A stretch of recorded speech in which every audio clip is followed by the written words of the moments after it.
This would be part 4 of Can We Help Curt with the Mystery? So we have lots of encouragement, lots of good ideas from viewers. I'll go over a few of them before we get going here so you can see what people are thinking. So Daniel says to take it out mobile. I think we're a little early, but it's a good idea. We'll do that as soon as I get some signals going in and out, or maybe even just once the receiver's up running, we'll try that. Neville says pins 4 and 6 on the receive mixer might be the same frequency, so we'll look at that also. Although now the update is that I changed the crystals temporarily. So either one was shorted or there might be maybe not matched crystals or something, but I wasn't getting much through the crystal filter. So now I can get a signal from front end antenna jack to a faint signal in the speaker, so that's pretty good.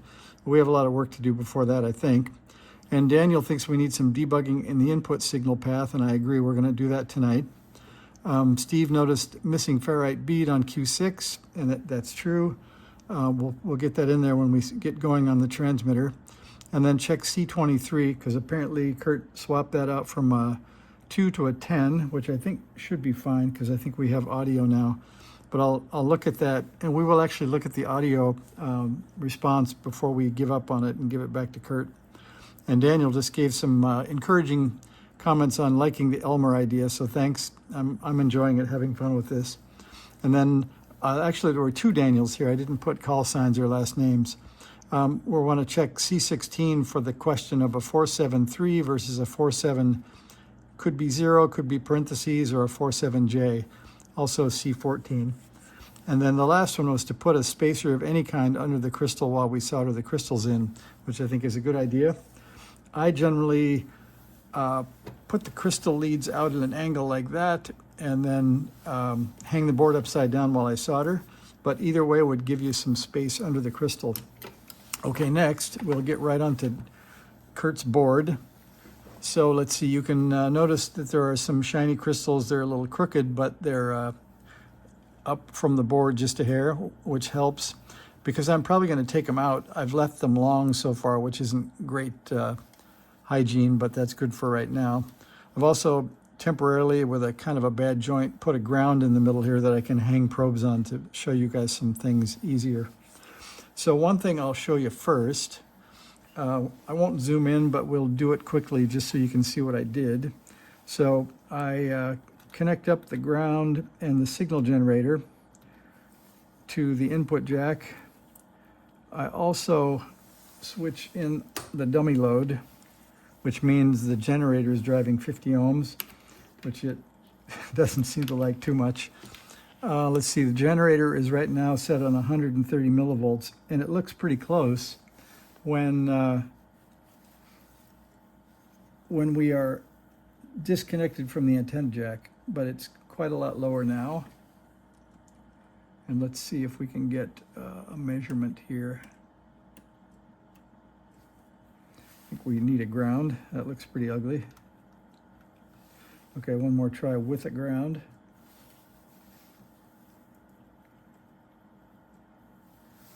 All right, and then some sync.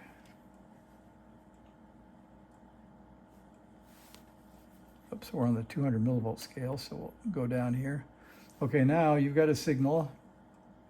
It's about 50 millivolts, which is a little, a little high for the front end of a radio, but it's okay for this purpose. So I wanted to show you, this is the good NC40B, the reference, and I'm going to show you the signal from the input jack, which is there, all the way over to pin 1 of the receive mixer. So that's through the transmitter, the attenuator, and a couple of tuned circuits. So let's try that. Just to get that out of the way. Okay, so here is pin 1, and we also have to make sure the RF gain's all the way up. So there's pin 1, and you can see we are at about 120 or 130 millivolts. So let's try that on Curt's radio. Move 2 grounds. And it's actually interesting. So the fact that I'm driving the dummy load, I think, led me to discover one of the defects So we have our first actual defect on Curt's radio, and I'll show you that in a sec. Okay, we switch that one on to the dummy load. We check the input signal, and I guess I better connect the input signal first. Key point. All right, now we'll check it at the input, and I guess we can say we're slightly less. So that's one clue that something is a little bit up. So instead of it driving to 50, it's driving to about 30 millivolts. So that's one of the things that led me to the first defect. And then getting all the way up to pin 1 on the receive mixer, you can see it's actually not too far off. It's about 110 or 120 millivolts there. So at least there's a little bit of a difference. And also it's important to note that this is a kind of a cool way, if you want to. You can tune C1. Let me see if I can tune C1. So you can see that definitely peaks the input, and that's about the max. And I better get a tool that isn't metal.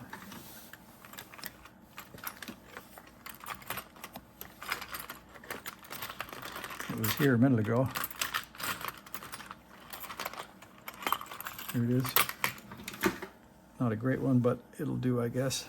Let's see if that works. Okay, I'm back on pin 1 of U1, and I'm going to hit C1. And you can see that we can peak it to about, we move up with maybe the fatness of the trace, we're at about 115 maybe. So we're not too far off. And then we'll also do that again with C2, just to see if we're at the best we can be here. Oops, back to pin 1. Okay, so they're definitely both peaked at about the same. So it's about 115 millivolts. So that's good. So there is a signal coming into the mixer, and it's pretty loud. So now let me show you what I found looking at that difference between 50 and 30 millivolts on the input. This will be a good test for iPhone here. So first, I'll show you, here's the output tank circuit, or the output low-pass filter. So some key things to keep in mind here would be 330, 820, 330. So put those in your memory. Those are C45, 46, and 47. So they go 330, 820, 330. So if we go over, and let's see if we can zoom in and show you. So we're going to try to get C45 first. And C45 is right behind the output transistor. So let's see if I can get a view of that for you. So if I tip just right and a little zooming, let's see, can you read that? See if I can. It's a little rough. Maybe a little lighting change here.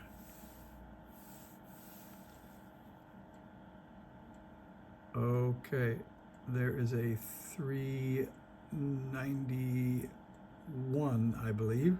So that's a 390 picofarad in C45.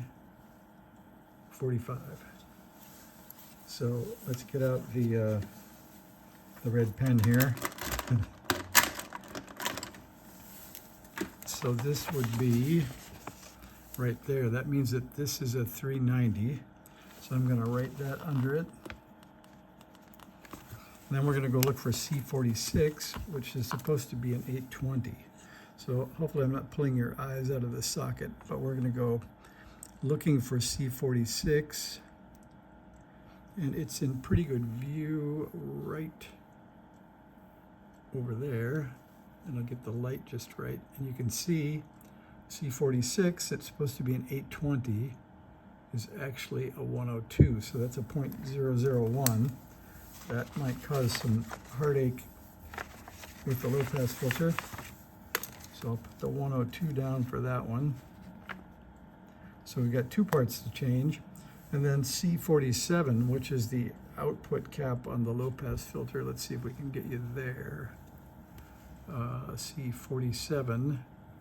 So it's behind the jack. Maybe if I turned around and zoom in, you can see it. So there is C47 down in there, and a little bit more light. You can see that's also a 102. So that's why we've knocked the signal down some on the input, is we got 0.001s in the output filter. So that's a pretty easy mistake because these numbers are tiny, and at some point all these caps start to look the same when you're stuffing the board in some late evening. So I'm going to go through and change those three first. Zoom back here so you can see what's going on. So that's our output filter. The three values that we have are 102, 102, and 390. So I will, and by the way, this is where the RX antenna takeoff happens. So I'll check C44, and then we'll move into the receiver side because the rest won't matter much. So let's look at C44 first. I'll try to find that.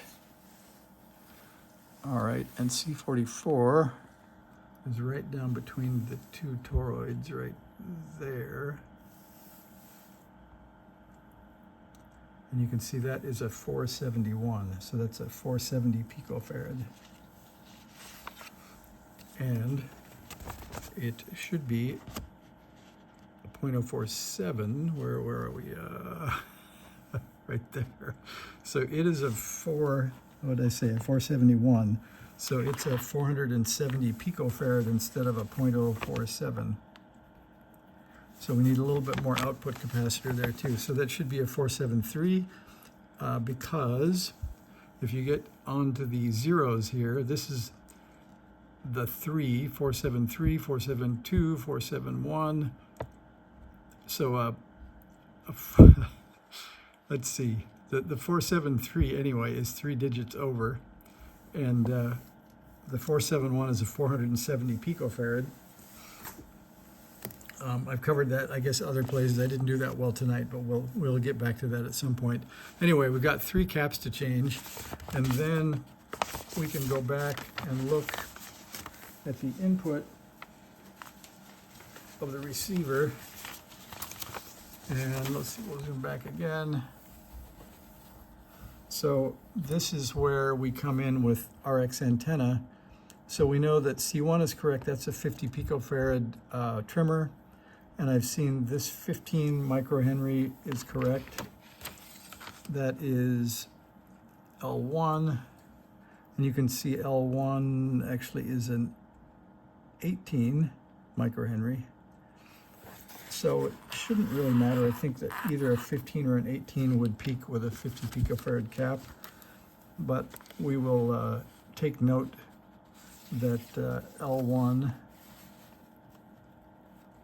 18 should be 15, but I don't think it really matters.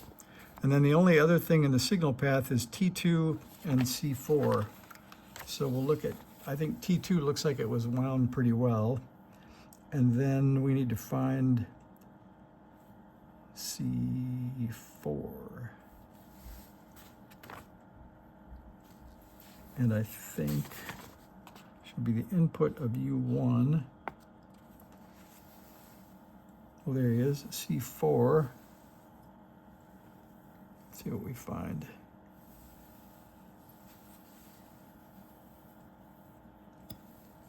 All right, I'm zooming in again for you. So there's C4, the blue one. And I don't know if I get the light just right, if the numbers will pop up for you or not.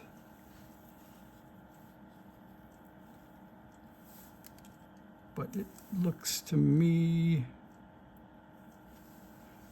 let's see, right there. That is like gray on blue.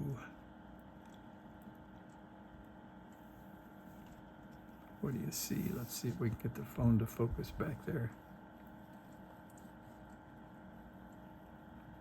Anyway, I'm going to go check C4. So I'm going to call that the evening. I'll check. I'll change 3 capacitors, and we'll get back together again. Oh, we've had a light collision, fell off the top of the bench. So we'll get back together again in the next session with those 3 caps changed, and that should help us because the low-pass filter probably is chopping off quite a lot of our signal. So that's probably why we're pretty deaf. So we'll go in and get those changed, and it may turn out that the crystals didn't matter much, but we'll find out soon. So thanks for all the suggestions. I'll get the caps changed, and I'll see you soon. See ya.